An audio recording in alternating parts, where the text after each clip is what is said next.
Hey everyone, today I'm going to show you my 1965 Honda CA77 Dream. Alright, so cosmetically this is a pretty clean bike. It's mostly original. I'd say it's probably got 95% of its original paint. The previous owner did some paint touch-ups. I didn't do too bad of a job, just cleaned up some nicks and stuff, but paint hasn't oxidized. I'm really surprised. I see a lot of these motorcycles at meets and the paint is almost an orange color. And very chalky looking. These are not clear coated, so they have a tendency to fade out in the sun and become oxidized, but this is pretty good. There's some flaws in the paint, but you know, I'm not looking to own a show worthy motorcycle. I'd be afraid to ride it. I really like the chrome plated panels on the side panels on the tank. I think it kind of sets it off. It's got the rubber knee pads, so you don't have to worry about rubbing the paint off over time with your knees, and it actually makes it a little more comfortable to ride. Picked up these Bates saddlebags earlier this year, and I actually bought them for another motorcycle, but they were not the proper style, and I actually think these look pretty good.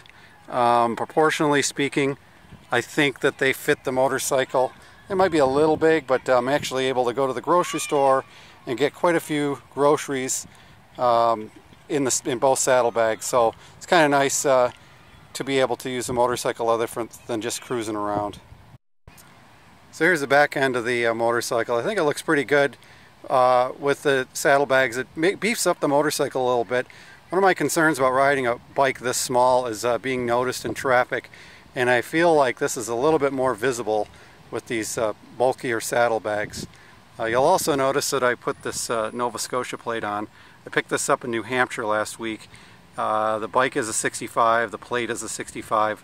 I just thought it was sort of a unique plate to you know, if I take it to a motorcycle meet or a show, it'll be kind of unique. I don't think anybody else will have one of these.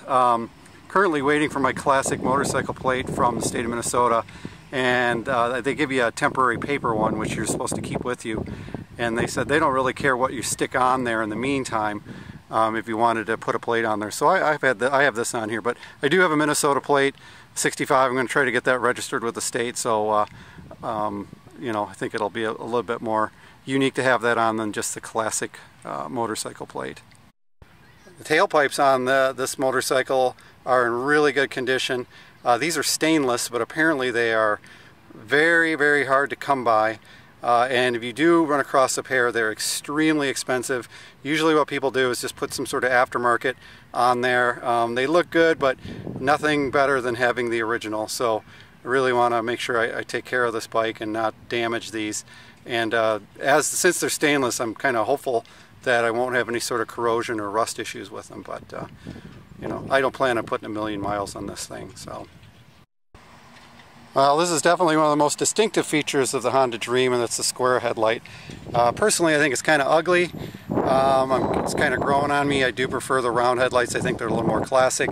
The one thing I do like about the headlight, though, is the integrated speedometer in the headlight bucket. I think it's pretty cool. The Honda Superhawk 305 has a much sportier speedometer. It's got a speedo and attack. This is meant more for touring, so I guess they just assumed you didn't really need the tachometer, but it does make it look nicer. But this does the trick. It's a pretty cool looking speedometer. One of the cool features about this motorcycle is that both fenders are balanced, and they got a pretty cool skirt on the back of them, and apparently the only other motorcycle that had fully balanced fenders was the Indian, but it's one of the more unique features of this bike. The entire bike is made out of stamped metal, including the frame, so I don't know why Honda did that. Apparently maybe it was just more efficient, but anyway, it's built pretty well. It's pretty heavy duty. It is a heavy bike for the size that it is, but it's definitely a unique motorcycle with unique features. Originally the motorcycle came with the larger white walls. The previous owner has decided he liked the narrow white walls better. I like them, but I think when it's time for tire replacement, I'd probably go back to the wide white walls. I think it just is more period and is more distinctive. One cosmetic issue that I'd like to take care of is the horn here, which works great, but is missing a little cap that goes over the element, probably to keep dust and moisture out. I've got a couple leads on eBay, but I'm really not prepared to spend what they're asking, so I'm kind of keeping my eye out, and I want to make sure that whatever I get is the correct one, not just one from a different year. This is really one of the only few things that's kind of missing or wrong on this motorcycle, aside from, you know, missing paint and stuff like that. Here's a twin-cylinder 305 cubic centimeter engine. This is the big boy compared to the other Dream, which I think has a 160. They came in that's the smaller Dream, but some of them came in 250 variants, and I think even a 125. But this is the bigger one. So let's start up and hear how it sounds. It's got an electric start, so we'll fire it up with that.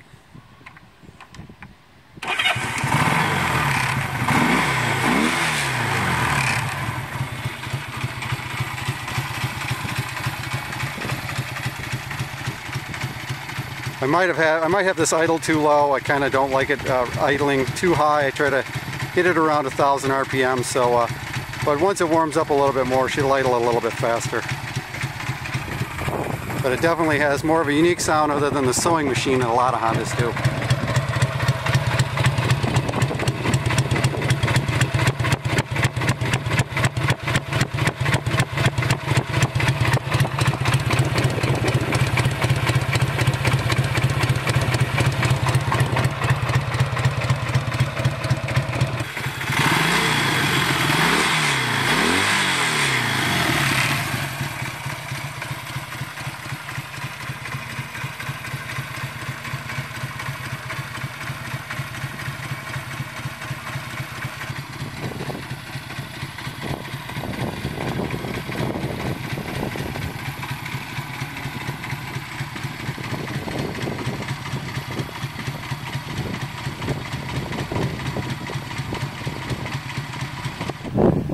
Well, that's my 1965 Honda Dream.